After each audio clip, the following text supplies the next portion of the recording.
మా latest videos కోసం మా ఈ తెలుగు న్యూస్ ఛానల్ సబ్స్క్రైబ్ చేసి గంట సింబల్ యాక్టివేట్ చేసుకోండి. ఈ రోజే మహాలయ అమావాస్య, ఆదివారం, సూర్యగ్రహణం, పరమ పవిత్రమైన రోజు. ఈ రోజు ఏం చేసినా చేయకపోయినా రాత్రి 12 లోపు ఆదివారం అమావాస్య రోజు శ్మశానాల దగ్గరకు ఎందుకు వెళ్ళకూడదో తెలిపే ఈ పవిత్ర కథను వింటే చాలు మీ దశ తిరిగిపోతుంది, వద్దన్న ధనం వస్తుంది, నరకబాధలు తప్పుతాయి, సమస్యలనేవి మీ దరి చేరవు, పాపాలన్నీ కూడా పోతాయి, కోటి జన్మల పుణ్యం వస్తుంది, అష్టైశ్వర్యాలు సిద్ధిస్తాయి, పట్టిందల్లా బంగారం అవుతుంది, ఇక మీకు అన్ని శుభాలే జరుగుతాయి. ఫ్రెండ్స్, ఈ కథను మధ్యలోనే ఆపేస్తే ఎటువంటి ఫలితం రాదు కనుక శ్రద్ధగా చివరి వరకు చూడండి. అలాగే వీడియో చూసే ముందు కామెంట్ బాక్స్లో ఓం నమః శివాయ అని కామెంట్ చేయండి.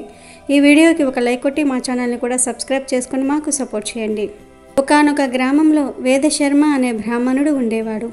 పేరుకు తగ్గట్టుగానే అతనికి వేదాలు, శాస్త్రాలు, పురాణాలు అన్నీ కంటతా వచ్చు. అతని పాండిత్యానికి ఊళ్ళో అందరూ గౌరవం ఇచ్చేవారు. కానీ ఆ జ్ఞానం అతనిలో వినయాన్ని కాకుండా గర్వాన్ని, అహంకారాన్ని పెంచింది. తన మంత్రశక్తి ముందు ఏదీ నిలబడదని, తనను ఏ దుష్టశక్తి ఏమీ చేయలేదని అతను బలంగా నమ్మేవాడు. తన పాండిత్య ప్రదర్శనతో ప్రజల నుండి డబ్బు గుంజటం, తనకంటే తక్కువ తెలిసిన వారిని అమాయకులుగా చూసి ఎగతాళి చేయటం అతనికి అలవాటుగా మారింది. ఒకసారి ఆదివారం నాడు అమావాస్య వచ్చింది. ఆ రోజును భాను అమావాస్య అని కూడా అంటారు. పితృదేవతలకు తర్పణాలు వదలడానికి, దైవ చింతనలో గడపడానికి ఇది అత్యంత శక్తివంతమైన రోజు అని గ్రామ పెద్దలు నమ్మేవారు. ముఖ్యంగా అమావాస్య రాత్రి వేళ శ్మశానాల దగ్గరకు వెళ్ళకూడదని, అక్కడ తిరిగే ఆత్మలు భూతగణాల వల్ల ప్రాణాలకే ప్రమాదమని పెద్దలు హెచ్చరిస్తూ ఉండేవారు.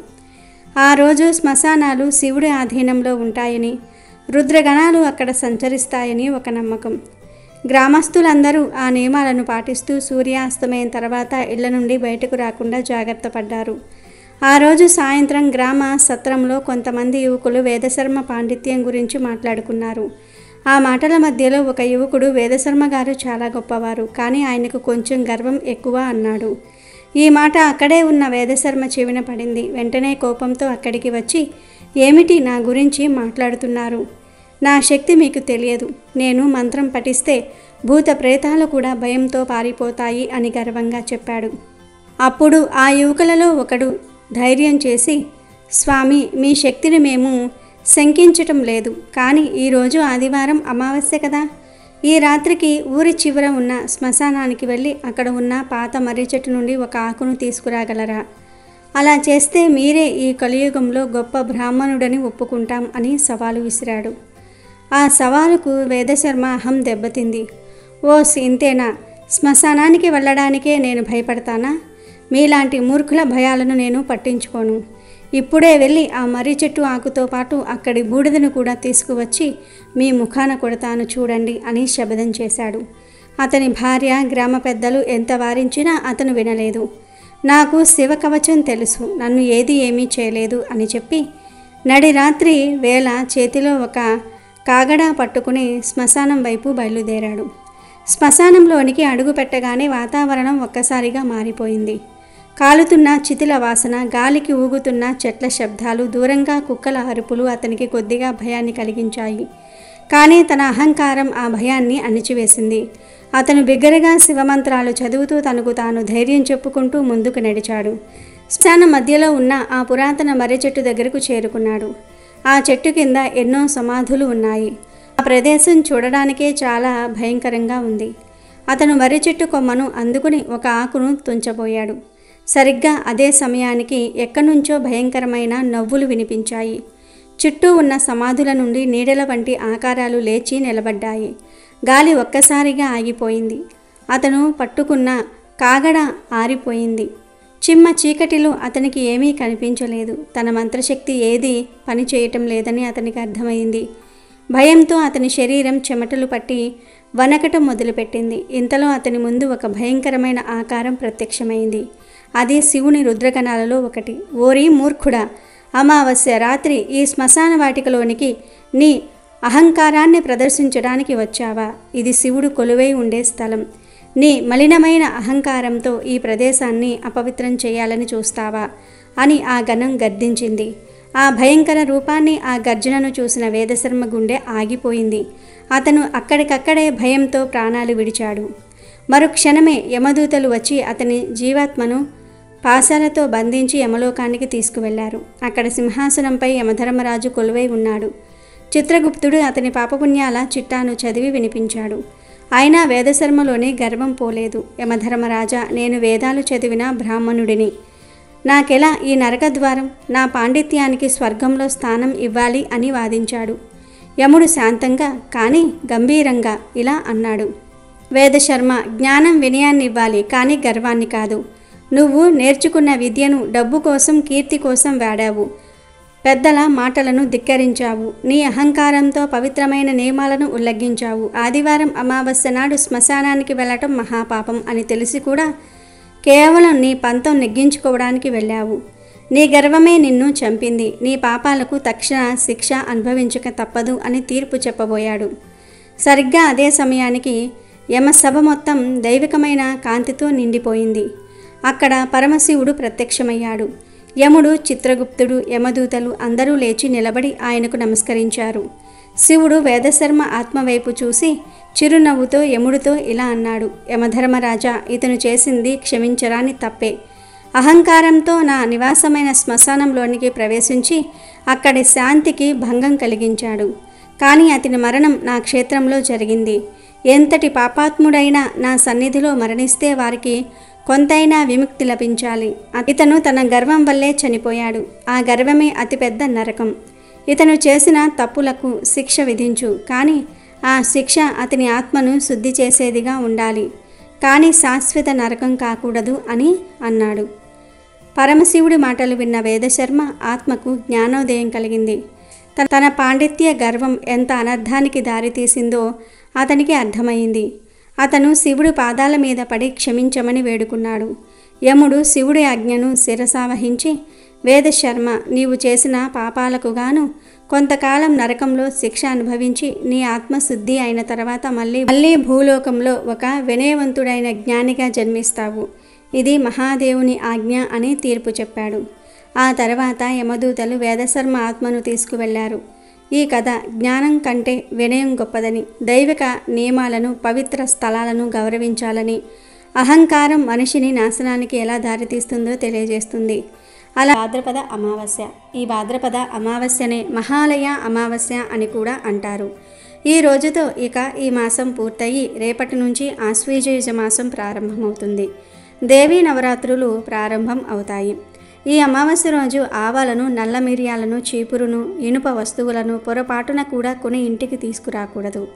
ఎందుకంటే అమావాస్య రోజు ఈ వస్తువులను కొని ఇంటికి తెస్తే వాటి వెంటే దరిద్రం కూడా వస్తుంది అని శాస్త్రాల్లో ఉంది. అలాగే ఈరోజు ఎట్టి పరిస్థితుల్లోనూ కూడా ఇంటి ముందు ముగ్గును వేయకూడదు. గుమ్మానికి పసుపు కుంకుమలు రాయటం, తోరణాలు కట్టడం, తులసి చెట్టుకు నీరు పోయటం వంటి పనులు కూడా ఈరోజు చేయకూడదు. ఎందుకంటే ఇది పెద్దల అమావాస్య. ఈ అమావాస్య రోజు పితృదేవతలు ఇంటికి వస్తారు. కానీ మీరు ఇంటి ముందు ముగ్గు వేసిన, గుమ్మానికి పసుపు కుంకుమలు రాసిన, తోరణాలు కట్టిన, తులసి చెట్టుకు నీరు పోసిన వారు ఇంట్లోకి రాలేరు. దాంతో పితృదేవతలు మిమ్మల్ని ఆశీర్వదించకుండా శపించి వెళ్ళిపోతారు. అది మీ కుటుంబానికి అస్సలు మంచిది కాదు. కనుక ఈ పనులు చేయవద్దు. అలాగే ఈ అమావాస్య రోజు మీ స్తోమతను బట్టి బ్రాహ్మణులకు స్వయం పాకదానం చేయండి. అలా చేస్తే పితృదేవతల ఆశీస్సులు లభిస్తాయి. మీ కుటుంబానికి, మీ పిల్లలకు చాలా మంచి జరుగుతుంది. అలాగే ఈ అమావాస్య రోజు మీకు ఏ సమయంలో కాకి కనిపించినా ఆ కాకికి ఒక ఆకులో కొంచెం అన్నం, కొంచెం కూర, అంటే మీరు ఇంట్లో ఏం వండుకుంటే అది ఆకులో పెట్టి కాకులకు పెట్టండి. కాకులు లేకపోతే కుక్కలకు అయినా సరే పెట్టవచ్చు. పితృ అమావాస్య రోజు ఇలా కాకులకు కానీ కుక్కలకు కానీ మీరు వండుకున్న ఆహారాన్ని పెడితే అది పితృదేవతలకు చేరుతుంది. పితృదోషాలు, శాపాలు పోతాయి. మీకు అష్టైశ్వర్యాలు సిద్ధిస్తాయి. సంవత్సరంలో మొత్తం 2 చంద్రగ్రహణాలు, 2 సూర్యగ్రహణాలు ఏర్పడతాయి. కొన్నిసార్లు ఆ గ్రహణాలు మన భారతదేశంలో కనిపిస్తాయి, కొన్నిసార్లు కనిపించవు. సెప్టెంబర్ 21న రాబోయేది ఈ సంవత్సరంలోని 2వ సూర్యగ్రహణం. మార్చి నెలలో ఆల్రెడీ ఒక సూర్యగ్రహణం ఏర్పడింది, కానీ అది ఇండియాలో కనిపించలేదు.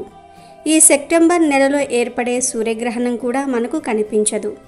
భారత కాలమానం ప్రకారం ఈ గ్రహణం సెప్టెంబర్ 21 రాత్రి సుమారు 10:59 ప్రారంభమై మరుసటి రోజు అంటే సెప్టెంబర్ 22 తెల్లవారుజామున 3:23 ముగుస్తుంది. ఈ సూర్యగ్రహణం రాత్రి సమయంలో వస్తుంది. రాత్రి సమయంలో సూర్యుడు మనకు కనిపించడు గనుక ఈ గ్రహణం కూడా మనకు కనిపించదు. ఈ గ్రహణం Australia, New Zealand, Antarctica, Fiji, Pacific మహాసముద్రం మరియు అట్లాంటికా మహాసముద్రం వంటి ప్రాంతాలలో మాత్రమే కనిపిస్తుంది. ఈ గ్రహణం మనకు లేదు గనుక ఎటువంటి గ్రహణ నియమాలను పాటించవలసిన అవసరం లేదు. అంటే ఆహార పదార్థాలపైన దర్బలు వేసుకోవలసిన పని లేదు. పట్టు విడుపు స్నానాలు చేయవలసిన అవసరం లేదు. గ్రహణం విడిచాక ఇల్లు క్లీన్ చేయాల్సిన అవసరం కూడా లేదు. కాకపోతే గర్భిణీ స్త్రీలు మాత్రం గ్రహణ సమయంలో బయటకు రాకుండా ఉండటం మంచిది. ఈరోజు గ్రహణం కారణంగా టెంపుల్స్ ఏమీ క్లోజ్ చేయరు. అలాగే ఈ రోజుతో మహాలయ పక్షం పూర్తయిపోయింది కనుక ఈరోజు ఈ పవిత్ర కథను వింటే చాలు పితృదేవతల అనుగ్రహం కలుగుతుంది. మీ తరతరాల వారు చల్లగా ఉంటారు, సకల ఐశ్వర్యాలు సిద్ధిస్తాయి. అలంచీపురం అగ్రహారంలో వేదమూర్తి అనే ఒక గొప్ప వేద పండితుడు ఉండేవాడు. ఆయన పాండిత్యం సముద్రమంతా అపారమైనది. కానీ ఆయన హృదయం ఒక ఎండిన బావిలా సంకుచితమైనది. తన జ్ఞానం ముందు ప్రపంచమంతా గడ్డి పోచతో సమానమని ఆయన గర్వం. దాన ధర్మాలంటే ఆయనకు గిట్టదు. పితృకార్యాలంటే ఆయనకు అస్సలు నమ్మకం లేదు. చనిపోయిన వారికి పెట్టే పిండం గాలిలో విసిరిన రాయి లాంటిది. అది ఎక్కడికి చేరుతుందో ఎవరికి తెలుసు. ఇదంతా కాలయాపన, ధన వ్యయం తప్ప మరి ఒకటి కాదు అని బహిరంగంగానే విమర్శించేవాడు. ఆయన భార్య సుశీల మహాపతివ్రత. భర్త అడుగుజాలలో నడిచేదే అయినా పితృకార్యాల విషయంలో మాత్రం ఆయనతో విభేదించేది. కానీ ఆమె మాటలకు వేదమూర్తి ఎప్పుడూ విలువిచ్చేవాడే కాదు. వారి ఇంటి వెనుక శిథిలావస్థలో ఉన్న ఒక పురాతన శివాలయం ఉండేది. ఆ ఆలయ శిఖరంపై ఒక కాకి గూడు కట్టుకొని నివసించేది. అది సాధారణ కాకి కాదు. దాని పేరు కాలజ్ఞ. దానికి భూత భవిష్యత్తు వర్తమానాలు తెలుస్తూ అది ప్రతిరోజు వేదమూర్తిని, ఆయన ప్రవర్తనను గమనిస్తూ ఈ పండితుడి జ్ఞానం కంఠంలో దాచుకున్న విషం లాంటిది. పితృదేవతల రుణం తీర్చుకొని వాడు ఎంతటి పండితుడైనా పశువుతో సమానం. వారి శాపానికి గురైతే ఈయన వంశమే అంతరించిపోతుంది అని తనలో తాను అనుకునేది. అలా ఒక మహాలయ పక్షం వచ్చింది. యమధర్మరాజు పితృదేవతలకు తమ వంశీయులను చూసి వారు పెట్టే పిండాలను స్వీకరించడానికి భూలోకానికి వెళ్లేందుకు అనుమతి ఇచ్చాడు. వేదమూర్తి తండ్రి, తాత, ముత్తాతల ఆత్మలు ఎంతో ఆశతో భూలోకానికి వచ్చాయి. కానీ వేదమూర్తి ఆ 15 రోజులు పితృకార్యాలను పూర్తిగా విస్మరించాడు. మహాలయ అమావాస్య నాడు కూడా యథావిధిగా శిష్యులకు పాఠాలు చెప్తూ కూర్చున్నాడు. అతని భార్య సుశీల కన్నీళ్లతో, స్వామి, ఈ ఒక్కరోజైనా పితృదేవతలను స్మరించుకొని ఒక పిండమైనా పెట్టండి, మన వంశానికి మంచిది అని వేడుకుంది. కానీ వేదమూర్తి ఆమెను కసురుకుని, నీ పని పాట చూసుకో, నాకు శాస్త్రాలు నేర్పకు అని గద్దించాడు. అదే సమయంలో ఆకాశం మేఘావృతమై ఉరుములు మెరుపులతో భీంకరంగా మారింది. ఆ శివాలయ శిఖరంపై ఉన్న కాలాజ్ఞ కాకి రెక్కలు టపటపలాడిస్తూ వచ్చి వేదమూర్తి ముందు వాలింది. దాని కళ్ళు నిప్పు కణికల్లా ప్రజ్వలిస్తూ ఉన్నాయి. అది వేదమూర్తి వంక తీక్షణంగా చూస్తూ గంభీరమైన స్వరంతో, ఓరి మూర్ఖుడా, నీ పాండిత్యం నీ కళ్ళను మూసివేసింది. నీ కోసం పితృలోకం నుండి వచ్చిన నీ పూర్వీకులను ఆకలితో అలమటింపజేస్తున్నావు. వారి ఆకలి కేకలు నీకు వినబడటం లేదా? వారి కన్నీటి శాపం నిన్ను, నీ వంశాన్ని దహించివేయదా అని మనుష్య భాషలో ప్రశ్నించింది. వేదమూర్తి దిగ్భ్రాంతికి గురి అయ్యాడు. ఒక కాకి మాట్లాడడం, తనను నిలదీయటం చూసి ఆయన గర్వం దెబ్బతినది. ఎవరు నువ్వు? ఒక పక్షివి నా అంతటి పండితుణ్ణి ప్రశ్నిస్తావా అని అహంకారంతో అన్నాడు. దానికి ఆ కాకి నవ్వి, నేను కాలజ్ఞను. నీ వంశ రహస్యం నాకు తెలిసి. నీ ముత్తాత ఒక గొప్ప తాంత్రికుడు. ఆయన తన శక్తులతో పితృదేవతలను బంధించి వారిని తన బానిసలుగా చేసుకున్నాడు. ఆ పాపఫలమే ఇప్పుడు నీవు అనుభవిస్తున్నావు. నీ పితృదేవతలు పితృలోకంలో లేరు. వారు ఈ శివాలయంలోనే బంధించబడి ఉన్నారు. వారి ఆకలి దాహం తీరక ప్రేతాత్ములుగా మారి ఘోషిస్తూ ఉన్నారు. నీవు పెట్టే పిండం మాత్రమే వారిని ఈ బంధాల నుండి విముక్తి చేయగలదు. కానీ నువ్వు వారిని విస్మరించావు అని ఒక భయంకరమైన నిజాన్ని బయటపెట్టింది. ఆ మాటలకు వేదమూర్తి శరీరమంతా చల్లబడింది. తన వంశానికి ఇలాంటి చరిత్ర ఉందని ఆయనకు తెలియలేదు. తన అహంకారం వెనుక ఇంతటి ఘోరమైన పాపం దాగి ఉందని గ్రహించి ఆయన భయంతో వణికిపోయాడు. వెంటనే ఆ కాకి పాదాలపై పడి, ఓ కాలజ్ఞ, నన్ను క్షమించు, నా అజ్ఞానాన్ని మన్నించు, నా పితృదేవతలను ఎలా విముక్తి చేయాలో దారి చూపించు అని ప్రార్థించాడు. అప్పుడు ఆ కాకి సమయం మించిపోలేదు. ఈ మహాలయ అమావాస్య గడియలు ముగిసేలోపు నువ్వు ప్రాయశ్చిత్తం చేసుకోవాలి. వెంటనే వెళ్ళి నీ భార్య సుశీలతో కలిసి ఆ శివాలయం గర్భగుడిని శుభ్రం చెయ్యి. అక్కడ శివలింగం వెనుక ఒక రహస్య గది ఉంది. అందులో నీ ముత్తాత సంబంధించిన ఒక మంత్రపేటిక ఉంది. దానిని తెరిస్తే నీ పితృదేవతలు విముక్తులవుతారు. కానీ ఆ పేటికను తెరవటం అంత సులభం కాదు. దానికి ఒక పరీక్ష ఉంది అని చెప్పింది. వేదమూర్తి, సుశీల ఇద్దరూ కలిసి ఆ శివాలయంలోనికి పరిగెత్తారు. అక్కడ కాకి చెప్పినట్లే శివలింగం వెనుక ఒక రహస్య గది ఉంది. అందులో ఒక నల్లటి రాతి పెట్టె మంత్రాలతో బంధించబడి ఉంది. దానిపై ఇలా రాసి ఉంది: పితృభక్తి లేని వాడు ఈ పేటికను తాకితే భస్మమైపోతాడు. నిజమైన భక్తితో తన రక్తాన్ని ధారపోసి పితృదేవతల క్షమను కోరుకున్నప్పుడే ఇది తెరుచుకుంటుంది అని రాసి ఉంది. వేదమూర్తి ఒక్క క్షణం ఆలోచించాడు. తన పాపానికి ప్రాయశ్చిత్తంగా తన ప్రాణాన్ని పణంగా పెట్టడానికి సిద్ధపడ్డాడు. ఒక కత్తి తీసుకుని తన చేతిని కోసుకుని ఆ రక్తాన్ని పేటికపై చిందిస్తూ, ఓ నా పితృదేవతలారా, నా అజ్ఞానాన్ని, అహంకారాన్ని క్షమించండి. మీ రుణం తీర్చుకోవడానికి నా ప్రాణాన్ని సమర్పిస్తున్నాను. దయచేసి నన్ను మన్నించి ఈ బంధాల నుండి విముక్తులు కండి అని హృదయపూర్వకంగా ప్రార్థించాడు. అంతే, ఆ పేటిక పెద్ద శబ్దంతో తెరుచుకుంది. దాని నుండి ఒక తెల్లటి కాంతి పుంజం వెలువడి ఆ గది అంతా వ్యాపించింది. ఆ కాంతిలో నుండి వేదమూర్తి, పితృదేవతలు దివ్యమైన రూపాలతో ప్రత్యక్షమయ్యారు. వారి ముఖాలు శాంతితో, ఆనందంతో వెలిగిపోతూ ఉన్నాయి. వారు వేదమూర్తిని ఆశీర్వదించి, నాయన, నీ భక్తికి మేము సంతోషించాము. నీ భార్య సుశీల సతీత్వమే నిన్ను ఈరోజు కాపాడింది. పితృకార్యాలను ఎన్నడూ విస్మరించకు. అవి కేవలం కర్మకాండలు కాదు, మన వంశ వృక్షానికి వేర్లు లాంటివి. వాటిని పోషిస్తేనే వంశం వర్ధిల్లుతుంది అని చెప్పి అంతర్ధానమయ్యారు. అదే సమయంలో బయట వాలిన కాలజ్ఞ కాకి తన నిజరూపంలోనికి మారింది. ఆయన సాక్షాత్తు యమధర్మరాజు. వేదమూర్తి, నీవు పరీక్షల్లో నెగ్గావు. పితృభక్తి యొక్క ప్రాముఖ్యతను గ్రహించావు. పితృదేవతలను తృప్తిపరచని వారికి రౌరవాది నరకబాధలు తప్పవు. అక్కడ వారిని అగ్నిగుండాలలో వేసి వారి మాంసాన్ని వారితోనే తినిపిస్తారు. యుగాల పాటు ఘోరమైన యాతన అనుభవించాల్సి ఉంటుంది. నువ్వు ఆ పాపం నుండి బయటపడ్డావు. ఇకపై నీ జీవితాన్ని, నీ జ్ఞానాన్ని ధర్మ మార్గంలో ఉపయోగించు అని ఆశీర్వదించి మాయమయ్యారు. ఆ రోజు నుండి వేదమూర్తి పూర్తిగా మారిపోయాడు. తన అహంకారాన్ని విడిచిపెట్టి వినయశీలిగా మారాడు. ప్రతి సంవత్సరం మహాలయ పక్షంలో తన పితృదేవతలకు అత్యంత భక్తి శ్రద్ధలతో శ్రాద్ధకర్మలు నిర్వహించేవాడు. పేదలకు, బ్రాహ్మణులకు అన్నదానం చేసేవాడు. తన కీర్తి దశ దిశలా వ్యాపించింది. ఆయన వంశం ఆయన పితృదేవతల ఆశీస్సులతో తరతరాలు వర్ధిల్లింది. అలాగే ఈరోజు మహాలయ అమావాస్య గురించి పురాణాల్లో చెప్పిన ఈ కథను వింటే చాలు, పాపాలన్నీ కూడా పోతాయి, కోటి జన్మల పుణ్యం వస్తుంది, నరక బాధలు తప్పుతాయి. భాద్రపద మాస అమావాస్యను మహాలయ అమావాస్య అంటారు. ఇది అద్భుతమైన పర్వదినం అని శివపురాణం, కాళికా పురాణంలో పేర్కొన్నారు. పూర్వం ఈ భూమి మీద జనం పుట్టటమే కానీ మరణించేవారు కాదు. మరణం ఉండేది కాదు. దానితో భూభారం అంతకంతకు పెరగసాగింది. ఎంత వయసు వచ్చినా జనాలకు మరణం లేక జనాభా విచ్చలవిడిగా పెరిగిపోయింది. అప్పుడు బ్రహ్మదేవుడు శ్రీ మహావిష్ణువును, ఈశ్వరుణ్ణి శరణు వేడగా ఈశ్వరుడు బ్రహ్మదేవుడితో ఇలా అంటాడు: ఈ జనం పుట్టి వేరే లోకాలకు వెళ్ళలేకపోవటం వలన భూదేవికి భారం పెరిగిపోతుంది అని బ్రహ్మతో అంటాడు. దానికి బ్రహ్మదేవుడు, ఓ ఈశ్వర, మీరే ఈ సమస్యకు పరిష్కారం చెప్పండి అని కోరతాడు.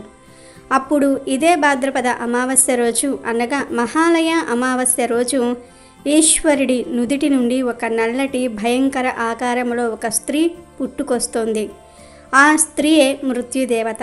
ఆ మృత్యుదేవత ఈశ్వరునితో ఇలా అంది: తండ్రి ఈశ్వర, నన్ను ఏం చేయమంటావు? నా కర్తవ్యం ఏమిటి అని అడుగుతుంది. దానికి ఈశ్వరుడు, ఈ రోజు నుండి బ్రహ్మదేవుడు నీకు తండ్రి. బ్రహ్మదేవుడు ఏం చెప్తే అది చెయ్యి అని అంటాడు. అప్పుడు బ్రహ్మదేవుడు ఆమెను తన పుత్రికగా స్వీకరించి ఆమెతో ఇలా అంటాడు: ఓ మృత్యుదేవత, నా సృష్టిలో చిన్న పొరపాటు జరిగింది. జనాన్ని నేను పుట్టిస్తూ ఉన్నాను, కానీ చంపటం లేదు. ఈ రోజు నుండి నువ్వు జనాలను సంహరించు. వారు ఎంతకాలం బ్రతకాలో నేను వారి నుదుటన రాస్తాను.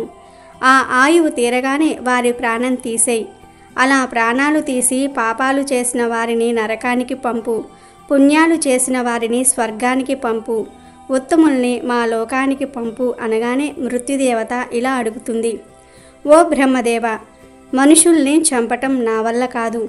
అలా చంపితే అందరూ నన్ను తిట్టుకుంటారు. అందరి శాపనార్థాలు నాకు తగులుతాయి. ప్రాణాలు తీసే ఈ పనిని నేను చెయ్యను అంటుంది. దానికి బ్రహ్మదేవుడు: ఓ మృత్యుదేవత, ప్రాణాలు తీయటం వలన నీకు ఎటువంటి పాపం అంటదు. సృష్టికర్తలమైన మేమే నిన్ను ఆజ్ఞాపిస్తున్నాము. ఇది సృష్టి ధర్మం అంటాడు.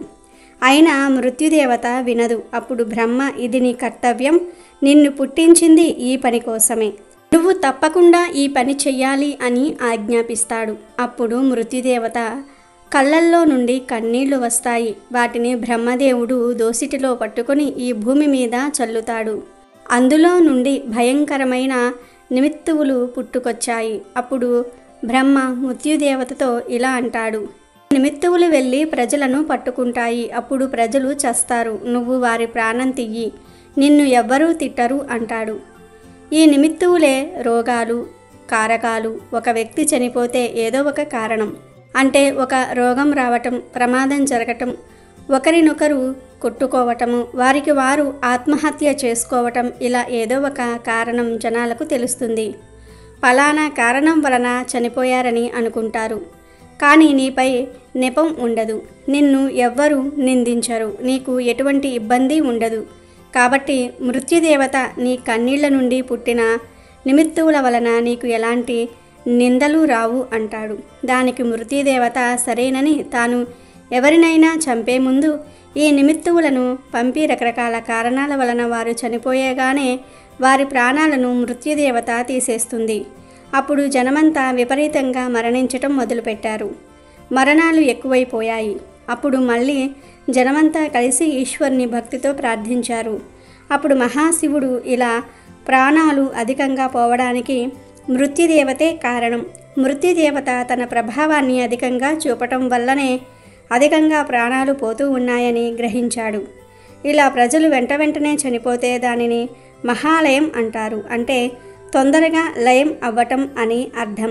కాబట్టి అలా తొందరగా చనిపోకుండా ఒక క్రమ పద్ధతిలో వారి వారి ఆయుష్ పూర్తిగా తీరేదాకా బ్రతికేలాగా ఒక విధానాన్ని నేను ఏర్పాటు చేస్తాను అని ఈరోజు భాద్రపద అమావాస్య అంటే ఈ మహాలయ రోజు నేను చెప్పే ఒక వ్రతం చేస్తే అపమృత్యు దోషాలు తొలగి దీర్ఘకాలం ఆయురారోగ్యాలతో జీవిస్తారని ఈశ్వరుడు మహాలయ అమావాస్య వ్రతం గురించి చెప్పారు. ఈ మహాలయ అమావాస్య రోజున తెల్లవారుజామున లేచి తలస్నానం చేసి నీలం లేదా తెలుపు వస్త్రాలు ధరించాలి. నుదుటిన విభూది పూసుకొని త్రిమూర్తుల పటం పెట్టుకొని పూజించాలి. ముందు విఘ్నేశ్వరుని పూజించి ఆ తర్వాత 3 రకాల కూరగాయలు తీసుకోవాలి. అంటే పచ్చికంద, బచ్చలి, తోటకూర లేదా అరటికాయ. ఈ మూడిటిని త్రిమూర్తులకు నివేదన చేయాలి. భక్తి శ్రద్ధలతో విష్ణుమూర్తి యొక్క అష్టోత్తర శతనామాలను, ఈశ్వరుని యొక్క అష్టోత్తర శతనామాలతోటి ఆ ఇద్దరిని అర్చించాలి. బ్రహ్మదేవుడికి అష్టోత్తరాలు లేవు. ఇక తర్వాత ఈ కూరగాయలను స్వయం పాకంగా పండితులకు దానం ఇవ్వాలి. ఈరోజు ఇలా చేస్తే అపమృత్యు దోషాలు తొలగిపోతాయి. దీర్ఘకాలం అష్టైశ్వర్యాలు ఆయురారోగ్యాలతో జీవిస్తారని సాక్షాత్తు ఆ మహాశివుడే జనులకు చెప్పాడు. అలాగే ప్రపంచ ప్రళయం కూడా ఈ భాద్రపద మాసంలో మహాలయ అమావాస్య రోజు వచ్చింది. ప్రపంచం అంతమయ్యే సమయంలో భయంకర అగ్నిజ్వాలలు భూమిని 100 సంవత్సరాలు కాల్చివేస్తాయి. ఈ భూమి మీద సమస్త జీవరాశి కూడా బూడిద అయిపోతుంది. అప్పుడు మళ్ళీ 100 సంవత్సరాలు ఏకధాటిగా వర్షం కురుస్తుంది. ఆ జలప్రలయంలో లోకమంతా కూడా కొట్టుకుపోతుంది. దానికే మహాలయం అని పేరు. కాబట్టి ఎవరైతే మహాలయ అమావాస్య రోజు ఈశ్వరుని భక్తి శ్రద్ధలతో పూజిస్తారో వారు 100 ఏళ్ళు అగ్నిలో కాలకుండా 100 ఏళ్ళు వర్షంలో కొట్టుకుపోకుండా ఈశ్వరుడి దగ్గరకు శరీరంతో కానీ లేదా ఆత్మతో కానీ వెళ్తాము. మళ్ళీ సృష్టి మొదలయ్యాక ఆ మహాశివుడి దగ్గరే ఉంటాము. అందుకే మహాలయ అమావాస్య ఎంతో గొప్పది. కాబట్టి మహాలయంలో నాశనం కాకుండా ఉండాలంటే ఈ మహాలయ అమావాస్య రోజు ఇప్పుడు మనం చెప్పుకున్న విధంగా చేసి నిండు 100 ఏళ్ళు జీవించి శివ సాయుధ్యాన్ని పొందండి. మహాలయ అమావాస్య రోజు ప్రతి ఒక్కరూ కూడా త్రిమూర్తులను ఇప్పుడు మనం చెప్పుకున్న విధంగా పూజించండి. ఇది మహాశివుడే చెప్పిన పరమ రహస్యం. కురుక్షేత్ర సంగ్రామం ముగిసిన తర్వాత యుద్ధంలో మరణించిన వీరులందరూ కూడా వారి వారి పాపపుణ్యాల ఆధారంగా స్వర్గ నరకాలకు చేరుకున్నారు. వారిలో అత్యంత దానశీలిగా పేరు పొందిన కర్ణుడు స్వర్గలోకానికి వెళ్తూ ఉండగా మార్గమధ్యంలో ఆకలిగా దప్పికగా అనిపించింది. అప్పుడు కర్ణుడికి సమీపంలో ఒక కొలను కనిపించింది. ఆ కొలనులోని నీటిని దోసిల్లోనికి తీసుకొని నోటు ముందుకు చేర్చుకుని ఆత్రంగా తాగబోయాడు కర్ణుడు. కానీ చిత్రంగా ఆ నీరు కాస్త బంగారు ద్రవంగా మారింది. త్రాగడానికి పనికి రాకుండా పోయింది. ప్రయత్నించిన ప్రతిసారి అలాగే అయ్యింది. ఈలోగా విపరీతమైన ఆకలి వేయటంతో కంటికి ఎదురుగా ఉన్న ఓ ఫల వృక్షాన్ని సమీపించి చేతికి అందే అంత దూరంలో ఉన్న ఓ పండును కోశాడు కర్ణుడు. మధురమైన వాసనలతో ఉన్న ఆ పండును కోరికాడు. పండు కాస్త పంటి కింద రాయిలాగా తగిలి నొప్పి కలిగింది. చూస్తే ఆ పండు కూడా బంగారంగా మారిపోయింది. మరో పండు కోశాడు. మళ్ళీ అదే అనుభవం ఎదురయ్యింది. ఏది తిన్నా ఏది తాగబోయినా మొత్తం బంగారుమయంగా మారిపోతూ ఉన్నాయి. తప్పితే ఆకలి దాహం తీరటం లేదు. దాంతో కర్ణుడు తన ఆకలి దప్పికలు తీరే మార్గం లేక నిరాశ నిస్పృహలతో ఒక చోట కూలబడిపోయాడు. అప్పుడు అశరీరవాణి, కర్ణ, నీవు దానశీలిగా పేరొందావు. చేతికి ఎముక లేకుండా దానాలు చేశావు. అయితే బంగారము వెండి ధనం రూపేణా చేశావు, కానీ కనీసం ఒక్కరికి కూడా అన్నం పెట్టి వారి ఆకలి తీర్చలేదు. అందువల్లే నీకీ పరిస్థితి ఏర్పడింది అని పలికింది. అప్పుడు కర్ణుడికి ఒక సంఘటన గుర్తుకొచ్చింది. ఒక సందర్భంలో ఒక పేద బ్రాహ్మణుడు, ఆకలితో నా కడుపు నకనకలాడిపోతుంది మహారాజా, ముందు నాకింత అన్నం పెట్టించండి మహాప్రభో అని నోరు తెరిచి అడిగాడు. అయితే అపార ధనవంతుడను అంగరాజ్యాధిపతిని అయిన నేను పేద సాధకులకు అన్నం పెట్టి పంపితే వారు నన్ను చులకనగా చూస్తారేమో, ఆ విషయం నలుగురికి తెలిస్తే నవ్వుకుంటారేమో అని అహంకరించి సేవకులతో సంచీడు బంగారు నాణ్యాలను తెప్పించి అతని వీపు మీద పెట్టించటంతో ఆ బరువును మొయ్యలేక అతను అక్కడే చతికిలబడటం తాను తిరస్కారంగా చూసి భటుల చేత ఆ పేదవాడిని గెంటించటం గుర్తొచ్చింది. బంగారము వెండి ధనం వజ్ర వైఢూర్యాలను దానం చేయటమే గొప్ప. వాటిని దానం చేయబట్టే కదా తనకు దాన కర్ణుడనే పేరొచ్చింది. అన్నం మెతుకులంటే ఎవరైనా పెడతారు, ఇక తన గొప్పేముంది అని ఆలోచించాడు. కానీ ఆకలన్న వాడికి ముందు అన్నం పెట్టి కడుపు నింపటం కనీస బాధ్యత అని గుర్తించలేదు. దాని పర్యవసానం ఇంత తీవ్రంగా ఉంటుందనుకోలేదు. బతికి ఉండగా చేయలేని అన్నదాన కార్యక్రమాన్ని ఇప్పుడు ఎలా అమలుపరచగలడు? కర్తవ్యం ఏమిటి అని కర్ణుడు ఆలోచించగా తన తండ్రి అయిన సూర్యదేవుడు గుర్తొచ్చాడు. అప్పుడు కర్ణుడు వెంటనే సూర్యుని వద్దకు వెళ్ళి జరిగిన విషయమంతా కూడా వివరించి పరిపరి విధాల ప్రాధేయపడ్డాడు. అప్పుడు సూర్యుడు తమ రాజైన మహేంద్రునికి విన్నవించాడు. చివరకు దేవతలంతా కూడా కలిసి ఆలోచించుకుని కర్ణుడికి ఒక అపురూపమైనటువంటి అవకాశం ఇచ్చారు. అదేమంటే సశరీరంగా భూలోకానికి వెళ్ళి అక్కడ ఆర్తులందరికీ కూడా అన్న సంతర్పణ చేసి తిరిగి రమ్మన్నారు. దాంతో కర్ణుడు భూలోకానికి వెళ్ళి అన్న సంతర్పణ చేశాడు. పితరులకు తర్పణాలు వదిలి తిరిగి స్వర్గానికి వెళ్ళాడు. ఎప్పుడైతే అన్న సమారాధనతో అందరి కడుపులు నింపాడో అప్పుడే కర్ణుడికి కూడా కడుపు నిండిపోయింది. ఆకలి తీరింది, దప్పిక తీరింది. కర్ణుడు భూలోకంలో గడిపి తిరిగి స్వర్గానికి వెళ్ళిన ఈ పక్షం రోజులకే మహాలయ పక్షమని పేరు. ఈ మహాలయ పక్షంలో చివరి రోజే మహాలయ అమావాస్యగా పిలుస్తారు. అలాగే ఈరోజు గ్రహణం ఏర్పడుతుంది కనుక గ్రహణం గురించి ఈ పవిత్ర కథను వింటే చాలు మీ సుడి తిరిగిపోతుంది, అష్టైశ్వర్యాలు సిద్ధిస్తాయి. ఈ కథను ఈరోజు వినటం వలన సకల శుభాలు కలుగుతాయి, ఐశ్వర్యం సిద్ధిస్తుంది. ఆ పవిత్ర కథను ఇక విందాం.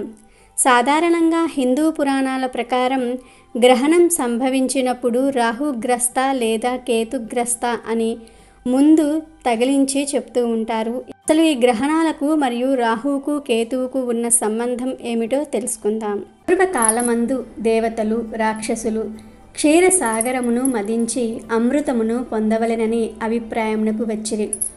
మందర పర్వతమును కవ్వముగాను వాసుకి అను సర్పమును త్రాడుగా చేసుకొని క్షీరసాగరాన్ని మదించసాగారు. తలవైపు రాక్షసులు తోకవైపు దేవతలు ఉండి మదించుచూ ఉండగా మొదట లక్ష్మీదేవి పుట్టినది. విష్ణుమూర్తి లక్ష్మీదేవిని భార్యగా స్వీకరించాడు. పిమ్మట ఉచ్చేశ్రవము అనే గుర్రము, కామధేనువు, కల్పవృక్షము ఉద్భవించాయి. వాటిని విష్ణుమూర్తి ఆదేశంపై దేవేంద్రుడు భద్రపరిచాడు. మరలా పాలసముద్రమును మదించగా లోక భీంకరమైన ఘన తేజస్సుతో నొప్పారు అగ్నితుల్యమైన ఆలాహలము పుట్టినది. ఆ ఆలాహల విషజ్వాలలకు సమస్త లోకములు నాశనమవ్వసాగాయి. దేవతలు రాక్షసులు భయపడి పారిపోసాగారు. సర్వులు సర్వేశ్వరుని శరణుజొచ్చారు. భోళాశంకరుడగు సాంబశివుడు వారిని కరుణించి వెంటనే ఆ కాలకూట విషాన్ని తన కంఠమునందు బంధించాడు. కాలకూట విషమును పానము చేసినందువలనే శివుని కంఠము నీలంగా మారింది. అందుకే శివునికి నాటి నుండి నీలకంఠుడు అని పేరు వచ్చినది. మరల దేవదానవులు అమృతం కోసం పాలసముద్రాన్ని మదించగా అమృతం పుట్టింది. ఆ అమృతం కొరకు వారి ఇరువురు తగువులాడుకోసాగిరి. అంతట శ్రీ మహావిష్ణువు మాయామోహిని అవతారము ఎత్తి వారి తగువును పరిష్కరింపదలచాడు. మాయామోహిని అందచందాలలో మేటి. ఆమె అందమునకు సరితూగు స్త్రీలు ఎవ్వరూ లేరు. జగన్మోహిని అయిన ఆమె అతిలోక సౌందర్యవతి. తన మాయ మోహన రూపంతో అందరినీ ఆకర్షించగల అద్భుత సౌందర్య రాశి. ఆమె వారిరువురి మధ్యకు వచ్చి అమృతాన్ని ఇరువురికి సమానముగా పంచెదెను. ఎవ్వరికీ తెగని తగువులాట. మీరందరూ ఒక వరుస క్రమంలో నిలబడితే అందరికీ అమృతాన్ని పంచుతాను, మీకు ఇష్టమేనా అన్నది. దేవదానవులు అంగీకరించారు. ఆమె అద్భుత సౌందర్యమునకు పరవశించి రాక్షసులు కూడా మారు మాట్లాడకుండా దేవతలందరూ ఒక వరుసలోనూ రాక్షసులందరూ మరొక వరుసలోనూ నిలబడిరి. జగన్మోహిని 2 భాండములను తీసుకొని ఒక భాండమునందు సురను మరొక దానియందు అమృతమును నింపి నర్తిస్తూ మురిపిస్తూ మైమరిపిస్తూ తన వయ్యారపు నడకలతో చిరునవ్వులు చిందిస్తూ రాక్షసులను ఊరిస్తూ వారికి తెలియకుండా సురను రాక్షసులకు అమృతమును దేవతలకు పోయసాగింది. మందభాగ్యులైన రాక్షసులు ఇదేమీ గమనించకుండా ఆమె అద్భుత సౌందర్యమునకు మురిసిపోతూ పరవశింపసాగారు. ఈ విధంగా రాక్షసులను తన వలపు వయ్యారాలతో ఊరిస్తూ సురను మాత్రమే పోస్తోంది మోహిని. ఈ కనికట్టును గమనించిన ఒక రాక్షసుడు మారువేషంలో దేవతల మధ్య కూర్చున్నాడు. అయితే చంద్రుడు మరియు సూర్యుడు అతనిని గుర్తించి దానిని విష్ణువుకు తెలియజేశారు. కానీ అప్పటికే భగవంతుడు అతనికి అమృతాన్ని అప్పగించాడు. విష్ణువు తన సుదర్శన చక్రంతో అతని తలను శరీరం నుండి వేరు చేసినప్పుడు అమృతం అతని గొంతుకు చేరుకుంది. రాక్షసుడు అప్పటికే అమృతాన్ని తాగినందున అతని తల రాహువుగా మరియు శరీరం కేతువుగా అమరత్వం పొందింది. రాహు కేతువులు ఇద్దరూ ఒకే శరీరమే. ఒకరు తలభాగం, ఒకరు అధోభాగం. అయితే సూర్యుడు మరియు చంద్రుడు రహస్యాన్ని బయటకు తీయటంతో రాహువు మరియు కేతువు వారికి శత్రువులుగా మారారు. వారు సూర్యచంద్రులను ద్వేషిస్తారు కాబట్టి రాహుకేతువులు సూర్యచంద్రులను మింగటం వలన గ్రహణం ఏర్పడుతుంది. దేవతలు రాక్షసులు అమృతం కోసం ఘర్షణ పడటం చూసిన వాసుకి అంటే కవ్వంగా చేసుకుని లాగిన పెద్ద పాము తనకు అమృతం దొరకలేదని ఏమీ తెలియక అమృత కలశం పెట్టిన దగ్గరకు వెళ్ళి దర్భపై అమృతం పడిందని దర్భను నాకింది. అమృతం రాకపోగా దర్భ పదునుకు నాలుక నిలువుగా చీలింది. అప్పట్నుంచి వాసుకి సంతానమైన పాములకు నాలుక నిలువుగా చీలి 2 నాలుకలు ఉన్నట్లు కనిపిస్తుంది. కాబట్టి సూర్య చంద్రగ్రహణాలు ఏర్పడడానికి గల కారణం వివరించే పురాణ కథ ఇదే. పూర్వం విద్యానగరం అనే అగ్రహారంలో విశ్వనాథ శాస్త్రి, అన్నపూర్ణ అనే బ్రాహ్మణ దంపతులు నివసిస్తూ ఉండేవారు. వారికి వేదాలు, శాస్త్రాలు, పురాణాలంటే ఎనలేని భక్తి. వారి ఏకైక కుమారుడి పేరు కాశీనాథ్. అతను చిన్నతనం నుంచే అద్భుతమైన మేధావి. 10 ఏళ్ల వయసుకే వేదాలను కంఠస్థం చేశాడు. 12 ఏళ్లకే తర్కశాస్త్రంలో పట్టు సాధించాడు. అతని కీర్తి దేశమంతటా వ్యాపించింది. కానీ జ్ఞానంతో పాటు అతనిలో గర్వం కూడా పెరిగింది. తనకు ఉన్న జ్ఞానం ముందు తరతరాలుగా వస్తున్న ఆచారాలు, సాంప్రదాయాలు మూఢనమ్మకాలుగా కనిపించసాగాయి. పెద్దలు చెప్పే ప్రతి మాటకు ఒక శాస్త్రీయ కారణం వెతకటం, అది దొరకనప్పుడు వాటిని ఎగతాళి చేయటం అతనికి అలవాటయింది.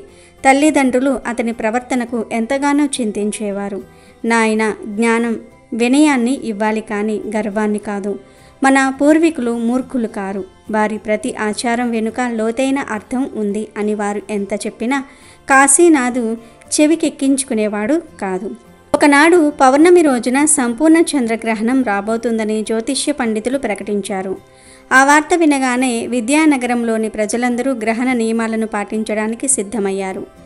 ఇళ్లన్నీ శుభ్రం చేసుకొని వండిన పదార్థాలపై, నీళ్ల కుండలపై దర్భగడ్డిని ఉంచారు. గ్రహణానికి 3 గంటల ముందే భోజనాలు ముగించి ఉపవాసానికి సిద్ధమయ్యారు. గ్రహణ సమయంలో భగవన్నామ స్మరణ, మంత్రజపం చేయటం వల్ల అనంతమైన పుణ్యఫలం లభిస్తుందని వారి నమ్మకం. అన్నపూర్ణ గారు కాశీనాథ్ వద్దకు వచ్చి, నాయనా కాశీ, గ్రహణం సమీపిస్తోంది. స్నానం చేసి జపానికి కూర్చో. ఈ సమయంలో ఏమీ తినకూడదు, బయట తిరగకూడదు. గ్రహణ సమయంలో వాతావరణంలో అశుభ శక్తులు ఎక్కువగా ఉంటాయి. వాటి నుండి మనల్ని మనం కాపాడుకోవాలి అని ప్రేమగా చెప్పింది. దానికి కాశీనాథ్ అట్టహాసంగా నవ్వి, అమ్మా, నువ్వు కూడానా? ఈ 20వ శతాబ్దంలో కూడా ఈ మూఢనమ్మకాలేంటి? చంద్రగ్రహణం అంటే భూమి నీడ చంద్రుడి మీద పడటం అంతే. అది ఒక ఖగోళ అద్భుతం. దానికి మనం తినే తిండికి, జపాలకు సంబంధం ఏమిటి? ఆకాశంలో జరిగే దానికి మనం ఇంట్లో ఎందుకు దాక్కోవాలి? ఇదంతా అజ్ఞానం అని తేలికగా కొట్టిపారేశాడు. విశ్వనాథ శాస్త్రి కలగజేసుకుని, ఒరే మూర్ఖుడా, నీకు తెలిసింది అక్షర జ్ఞానం మాత్రమే, ఆత్మజ్ఞానం కాదు. గ్రహణం కేవలం నీడ కాదు, అది విశ్వశక్తుల సమతుల్యత దెబ్బతినే కాలం. సూర్యచంద్రులు రాహుకేతువులచే పీడించబడే సమయం. ఆ సమయంలో వెలువడే కిరణాలు మన శరీరంపై, మనసుపై తీవ్ర ప్రతికూల ప్రభావాన్ని చూపుతాయి. అందుకే మన ఋషులు ఈ నియమాలను పెట్టారు. ఉపవాసం వల్ల జీర్ణ వ్యవస్థకు విశ్రాంతి లభించి శరీరం తేలిక పడుతుంది. మంత్రజపం మన చుట్టూ ఒక రక్షణ కవచాన్ని ఏర్పాటు చేస్తుంది. దర్భగట్టికి ప్రతికూల శక్తులను నిర్వీర్యం చేసే శక్తి ఉంది.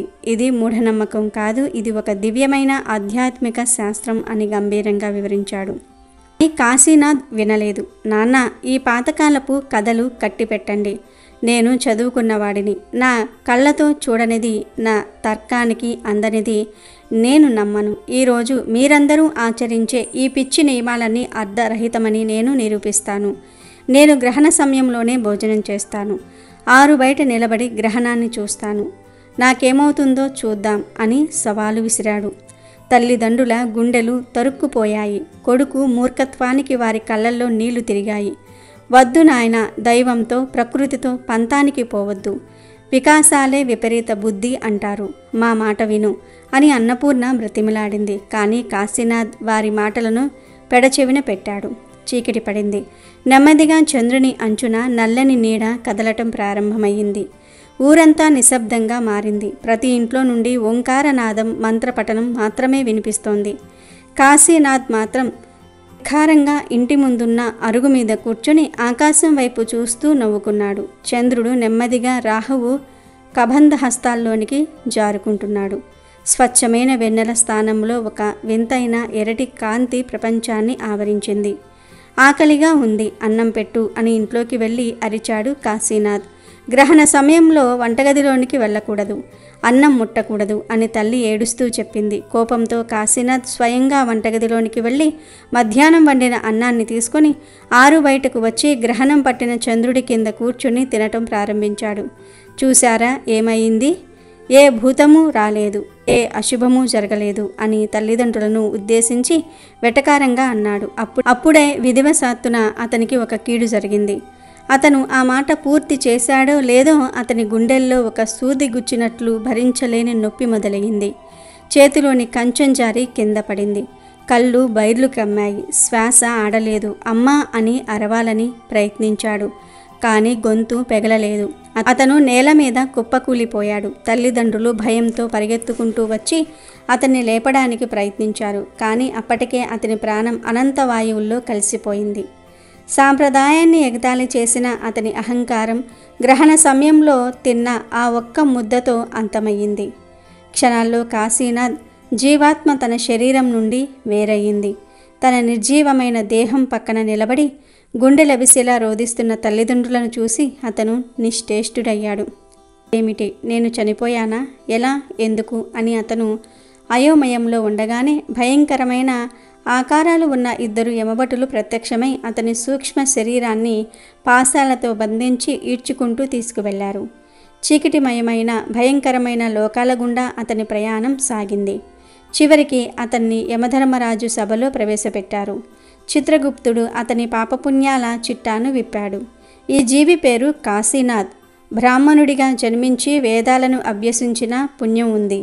కానీ ఆ జ్ఞానం ఇచ్చిన గర్వంతో తల్లిదండ్రులను ధిక్కరించాడు. పవిత్రమైన గ్రహణ కాలాన్ని అపహాస్యం చేసి నియమాలను ఉల్లంఘించి అకాల మరణం పొందాడు.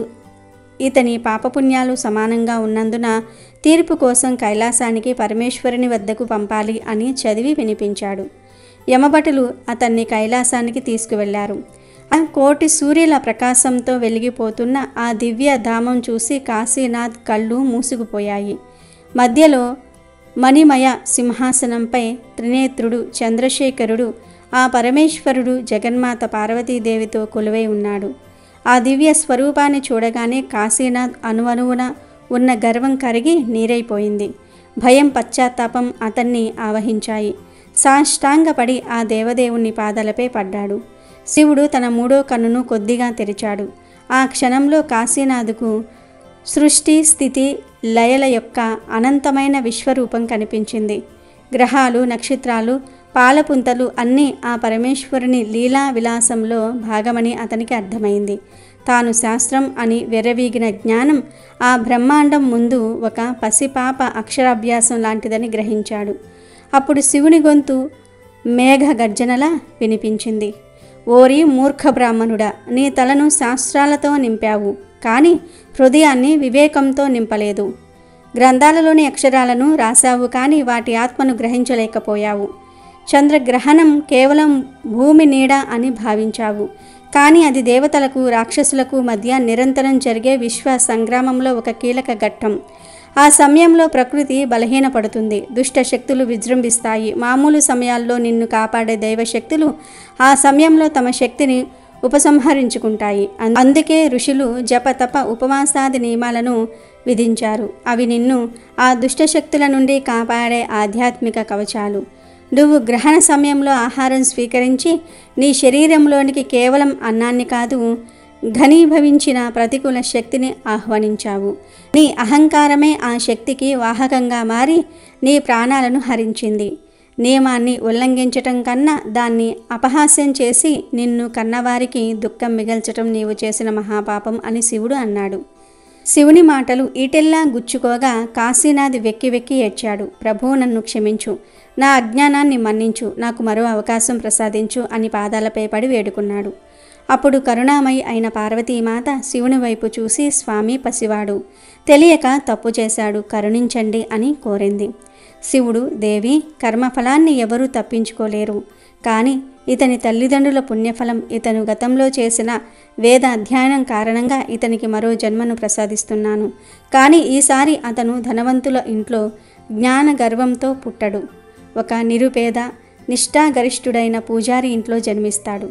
జీవితంలో కష్టాలను అనుభవించి వినయాన్ని నేర్చుకుంటాడు. ఈ జన్మలో చేసిన తప్పు వాసనగా అతని ఆత్మలో నిక్షిప్తమై మరు జన్మలో గ్రహణ కాలమంటే చెప్పలేని భక్తి, భయం అతనిలో ఉంటాయి. తన జీవిత కాలమంతా సనాతన ధర్మ నియమాలలోని వైజ్ఞానిక, ఆధ్యాత్మిక రహస్యాలను ప్రజలకు విడమరిచి చెప్పి వారిని ధర్మ మార్గంలో నడిపించడమే అతని జీవిత లక్ష్యమవుతుంది అని అనుగ్రహించాడు.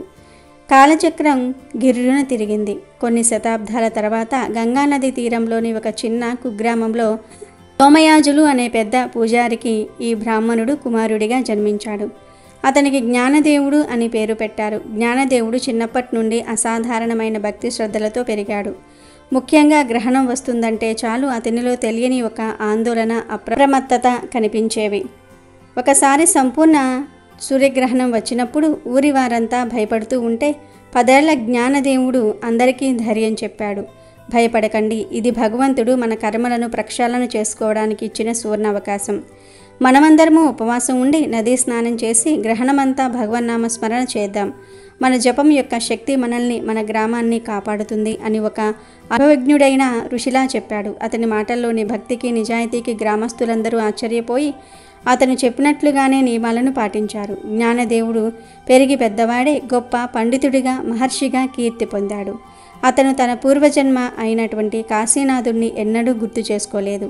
కానీ పరమేశ్వరుని సన్నిధిలో నేర్చుకున్న పాఠం అతని ఆత్మలో చెరగని ముద్ర వేసింది. అతను దేశమంతటా పర్యటించి ప్రజలకు కేవలం శాస్త్రాలను బోధించటమే కాకుండా వాటి వెనుక ఉన్న విశ్వ సత్యాలను, ఆచారాలలోని అంతరార్థాలను వినయంతో వివరించాడు.